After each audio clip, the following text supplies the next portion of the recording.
en même temps, en ce moment, tout le monde s'interroge pour savoir si on assiste à une deuxième vague, à une nouvelle vague, à moins que ça ne soit qu'une réplique. Est-ce que vous pouvez, enfin, je sais que c'est pas facile, mais essayer de qualifier la situation?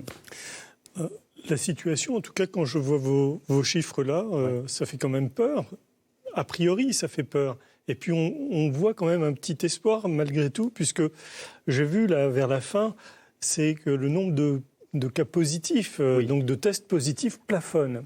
Or, on nous avait prévu une courbe exponentielle au départ. Vous vous souvenez de ça? Oui. Et cette courbe exponentielle, j'en entends parler depuis le 15 août, finalement, à peu près, quand je suis revenu de vacances. Alors qu'elle n'a pas lieu. Non, elle n'a pas lieu. Et à cette époque-là, on nous disait, vous allez voir, dans une semaine, ça va exploser, etc. Et j'entends ça depuis c'est tout le temps. Depuis le début, comme une sorte de leitmotiv, ça va venir, ça va venir. Et en fait, on parle de cette deuxième vague depuis très longtemps, finalement, et elle ne vient jamais. Alors, je pourrais vous dire depuis quand on parle de cette deuxième vague, mais en réalité, la deuxième vague ne vient jamais, et il y a fort peu de chances, une probabilité très faible qu'elle vienne, et je pourrais rentrer dans le détail. Si je veux bien, restons un petit peu là-dessus, c'est intéressant. Oui, puisque c'est une question qu'on se pose en permanence et qui est en même temps au cœur des décisions des autorités, alors qu'elles soient préfectorales en région ou à la tête de l'État. Alors, vous avez d'abord remarqué que on passe directement de la donnée à la décision. Oui, vous avez raison. Et en général, lorsqu'on fait un travail de recherche, on passe de la donnée à la compréhension, puis à la décision. Vous voulez dire qu'on ne réfléchit pas parce qu'on a peur avec les chiffres?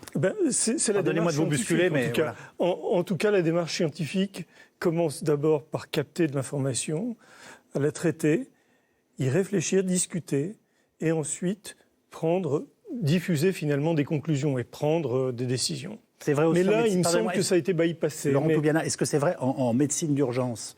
Alors moi, je ne suis pas médecin. Non, mais j'entends bien.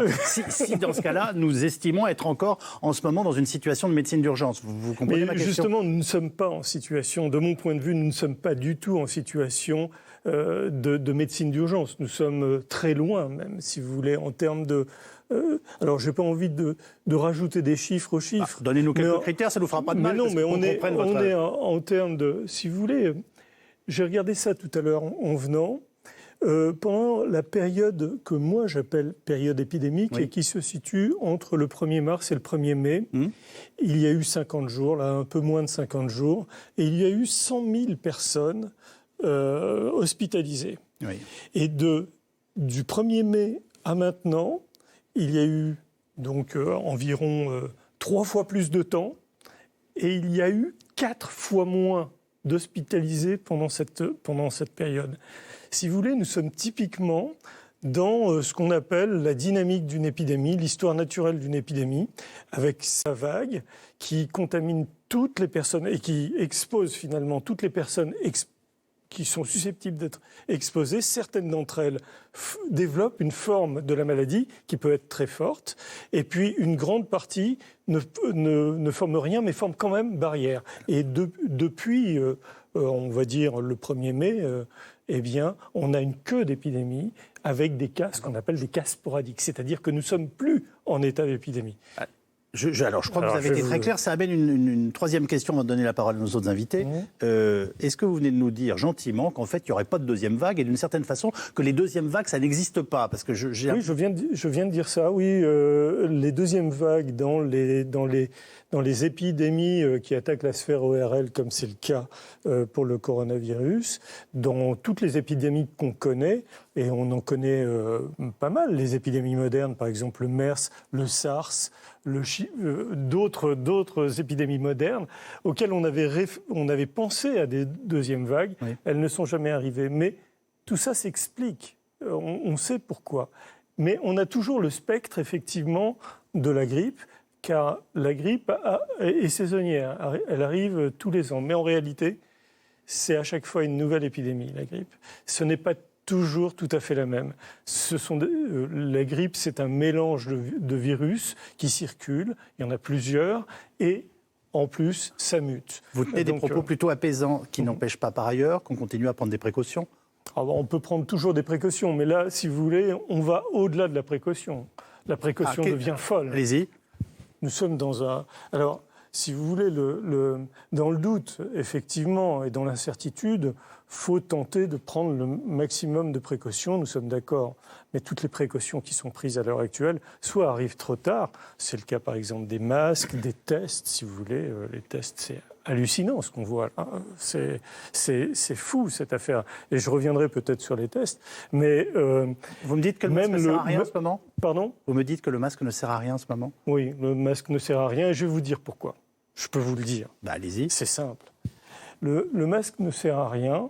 Mais en disant ça, je dis un truc énorme. Je le sais très bien parce qu'il y a toute une campagne qui va pour ces gestes barrières. Mais en fait, aujourd'hui, lorsqu'on regarde s'il y a un enseignement à tirer des tests que l'on fait en masse, c'est-à-dire les 9 millions 500 000 tests, c'est que, en gros, 95% de la population est négative. Et si on regarde les 5% restants, parmi ces 5% restants, il y a 95% qui font une forme asymptomatique ou pas symptomatique. Si vous voulez, quand on regroupe les gens qui sont négatifs et les gens qui ne sont pas qui ne font pas de forme grave de la maladie, c'est-à-dire que la plupart d'entre eux font une forme mineure, bénigne, eh bien, 99,7% des gens ne sont pas ni malades, ni quoi que ce soit, et ne peuvent même pas transmettre cette maladie. Donc, nous portons tous, collectivement, un masque. Vous vous rendez compte ce que ça représente ? Des heures au boulot, avec un masque, etc. Donc, c'est finalement, quelque part, un lourd tribut que l'on paye pour quelque chose de très mineur, finalement. Et ce que je suis en train de dire, je sens bien en même temps que c'est très difficile. Ça ne peut que choquer, Mais ça ne peut que choquer les gens. Mais c'est votre analyse et votre intégrité professionnelle que vous mettez en avant. Oui, je mets ça et j'ai pas d'autre intérêt que de dire ce que je vois, les incohérences que je vois tout le temps, depuis maintenant 6 mois. J'ai publié un article que j'avais envoyé à toutes les rédactions, c'était un communiqué de presse, qui décrivait exactement ce qui allait se passer. Et ce que j'ai décrit, ça s'appelait une épidémie déconcertante, déjà à l'époque. Et ce que j'ai écrit s'est passé rigoureusement, comme je l'ai dit.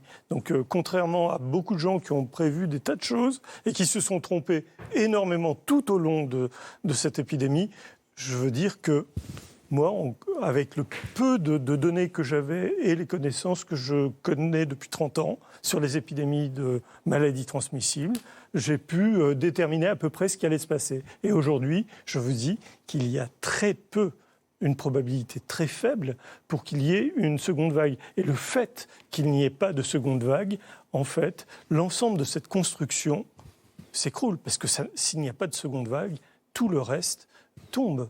Donc, voilà, c'est ce que je dis, je le sens absolument. Oui, ça crée de la stupéfaction. C'est ce que je pense c'est ce que je pense et que j'ai conçu depuis 6 mois.